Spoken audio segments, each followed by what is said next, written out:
Sumainyo ang Panginoon. At sumaiyo rin. Ang mabuting balita ng Panginoon ayon kay San Lucas. Papuri sa iyo, Panginoon.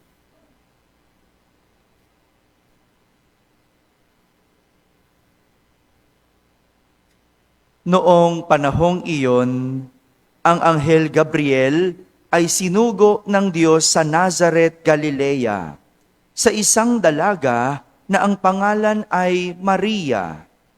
Siya'y nakatakdang ikasal kay Jose, isang lalaki buhat sa lipi ni Haring David.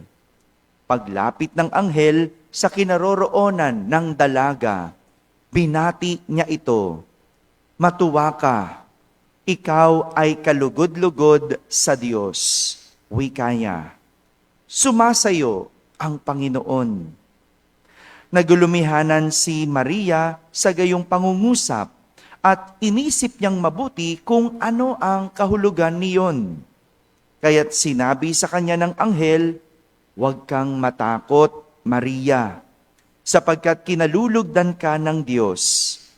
Makinig ka, ikaw ay maglilihi at manganganak ng isang lalaki, at siya'y tatawagin mong Jesus. Magiging dakila siya at tatawaging anak ng kataas-taasan. Ibibigay sa kanya ng Panginoong Diyos ang trono ng kanyang amang si David. Maghahari siya sa angkan ni Jacob magpakailanman, at ang kanyang paghahari ay walang hanggan." "Paanong mangyayari ito, gayong ako'y dalaga?" tanong ni Maria. Sumagot ang anghel, "Bababa sa iyo ang Espiritu Santo at lililiman ka ng kapangyarihan ng kataas-taasan. Kaya't banal ang ipanganganak mo at tatawaging anak ng Diyos. Natatandaan mo ang iyong kamag-anak na si Elizabeth.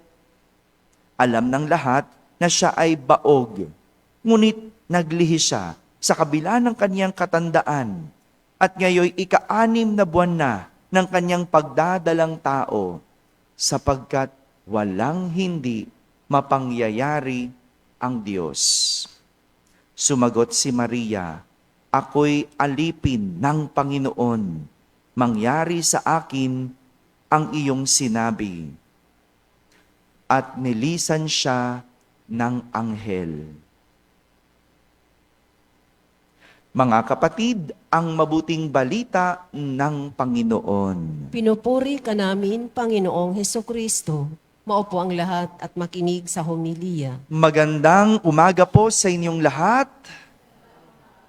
Magandang umaga sa mga nasa barangay, sa mga nasa tahanan, at sa lahat ng nasa abroad. Isang magandang araw po sa inyong lahat.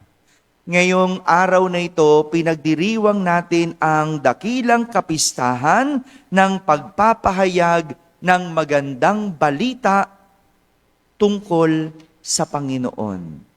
Sa Ingles, the Solemnity of Annunciation. Pagpapahayag ng mabuting balita. Gusto ko pong isipin na ang Diyos hinanda talaga ang araw ng pagpapahayag kay Maria. Dahil nakaplano ang lahat mula pa noong lumang tipan. Planado na, nakasulat na, nakalathala na. Kaya nga, sabi sa unang pagbasa, maglilihi ang isang dalaga at manganganak ng isang lalaki, at ito'y tatawaging Emmanuel, sapagkat ang Diyos ay sumasa atin. Tingnan nyo, no?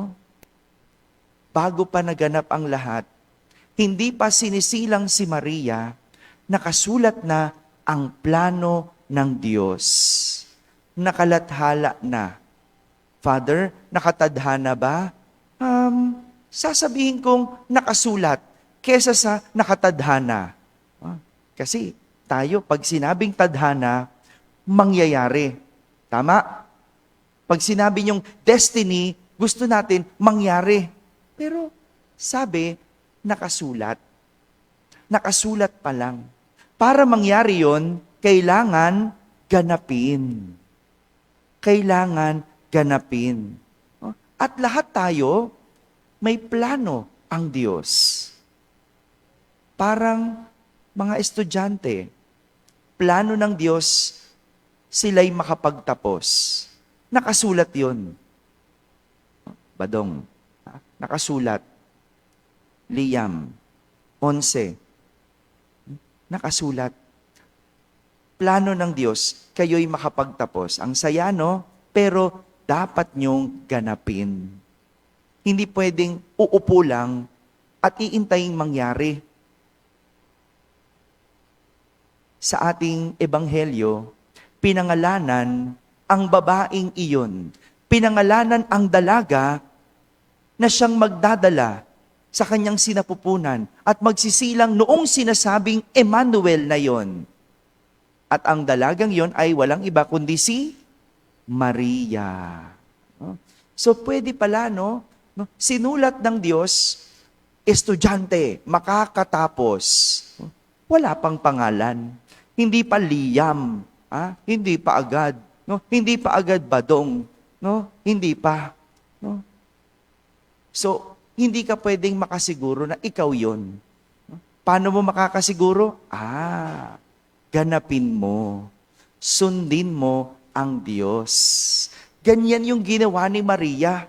Sinunod niya ang Diyos. Pero, madali bang sundin ng Diyos? Hello. Nagtatanong po ako. Walang sagot? Madali bang sundin ng Diyos? Madali. Para sa ating hindi naman kasali sa kwento, parang imposible na paniwalaan at tanggapin ang plano ng Diyos. Diba? Di naman tayo kasali, buhay ni Maria yon. Para sa atin, andali sabihin, sige na, umuo ka na.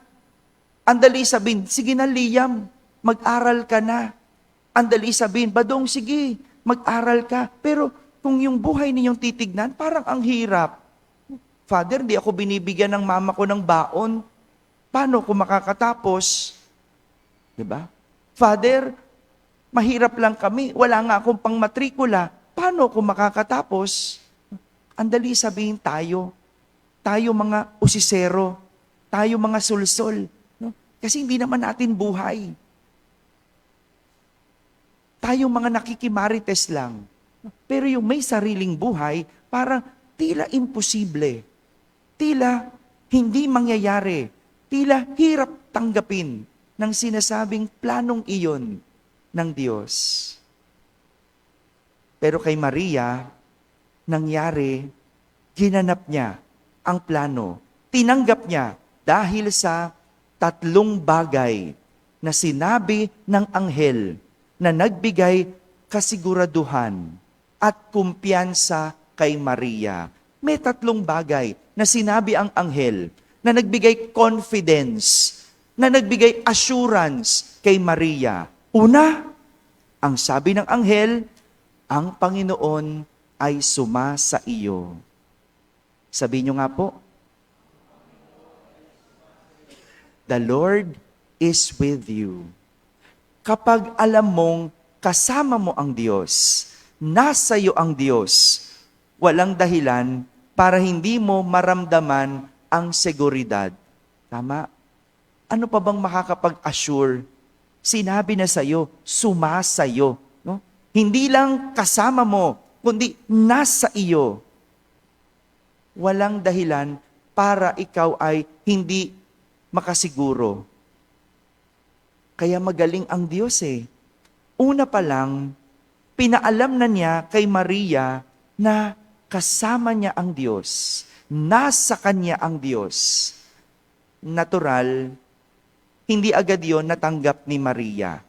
Dahil pinagkaisip-isip niya yung ganung bati ng anghel. Di ba? Pinapakita lang na tao si Maria. Dahil ginamit niya ang isip bago siya sumunod. Di ba gano'n naman? Bago mo tuparin ang isang bagay, iisipin mo muna. Tama ba to? Posible ba to? O, Liam, di ba lagi ko sinasabi, pumasok ka sa school. Sasabihin ni Liam, Father, wala namang ginagawa sa school.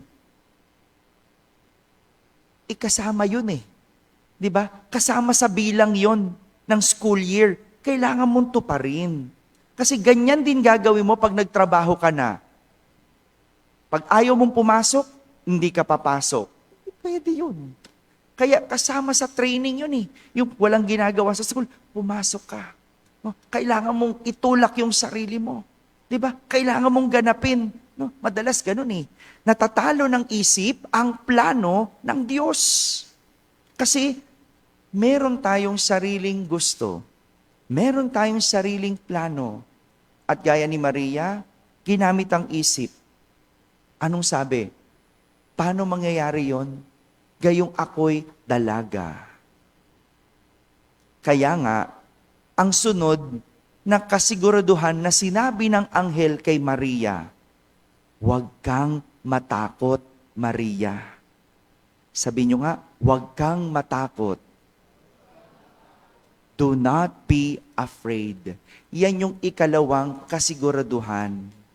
Pagkatapos maisip ni Maria, pinakalma siya ng anghel sa kanyang nararamdaman. Pinakalma ang kanyang emosyon. Bakit? Kasi nung panahon ni Maria, kapag ang babae ay natagpo ang nagdadalang tao na walang asawa, may kaparusahan. Paglabag yan sa batas. Anong gagawin? Babatuhin. Oh, hindi ka ba matatakot? 'Di ba? Kaya si Maria, no, yung isip niya agad, ang bilis eh. Pero, kahit mabilis mag-isip si Maria, mabilis din ang Diyos. Anong sabi? Huwag kang matakot. Huwag kang matakot, Maria. Ito yung mga salitang nagbigay kasiguraduhan na huwag siyang makaramdam ng masama. Kapag sinabi sa iyo na huwag kang matakot, wala nang dahilan para matakot. Napawi ang takot ni Maria. Pero hindi lang tanong ang kanyang nasa isip. Hindi lang yung tanong na, paano mangyayari gayong ako'y dalaga? Dahil sa huli, pinaliwanag ng anghel sa kanya ang mangyayari. Di ba, Liam? Sinasabi ko, pumasok ka, tapos nangangatwiran ka, wala naman pong gagawin. No? Sabi ko, pumasok ka lang. Kasama yan eh. No? Di ba?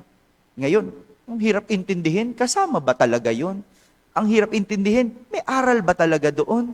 No? Ngayon, di mo naintindihan. Pero kung tatanggapin mo, maunawaan mo. Hindi man ngayon, pero paglaki mo. No? Pero, ang sasabihin ko, huwag ka matakot. Pumasok ka. Maliwanag. Pinaliwanag ng anghel kung ano ang mangyayari kay Maria. Kaya nga, panghuli, pangatlo, ang huling kasiguraduhan na sinabi ng anghel ng Panginoon, walang hindi mapangyayari ang Diyos. Nothing will be impossible to God. Tanging ang tao lang na may pananampalataya sa Diyos ang makakaunawa ng ganitong mga salita. Kaya kapag nananampalataya ka sa Diyos at kilala mo siyang, walang dahilan para ikaw ay tumanggi. Walang dahilan para tumanggi. Mga kapatid, bawat isa sa atin, may plano ang Diyos. Maring wala pang pangalan, dahil mapapangalanan lang yon pag ito ay iyong tutuparin. Ha? Mapapangalanan lang yon. Gusto ng Diyos umasenso? Gusto. Gusto ng Diyos tayo'y magmahal? Gusto. Gusto ng Diyos tayo'y maging malusog? Gusto. Ang tanong, gusto mo? Gusto mo ba? Hello? Ikaw ang tutupad nun. Ikaw ang tutupad. Walang iba. Malalaman mo lang na plano yun sa iyo ng Diyos kapag tinanggap mo ito. Una, tandaan, ang Panginoon ay sumasayo. Kapag alam mong nasa iyong Panginoon, walang dahilan para hindi makasiguro. Pangalawa, huwag kang matakot. Kung hindi mo alam ang gagawin, huwag kang matakot. Ipapaliwanag sa iyo ng Diyos. At pangatlo, kung tila imposibleng mangyari, tila imposibleng tuparin ang sinasabi ng anghel, walang hindi mapangyayari ang Diyos. Amen. Amen.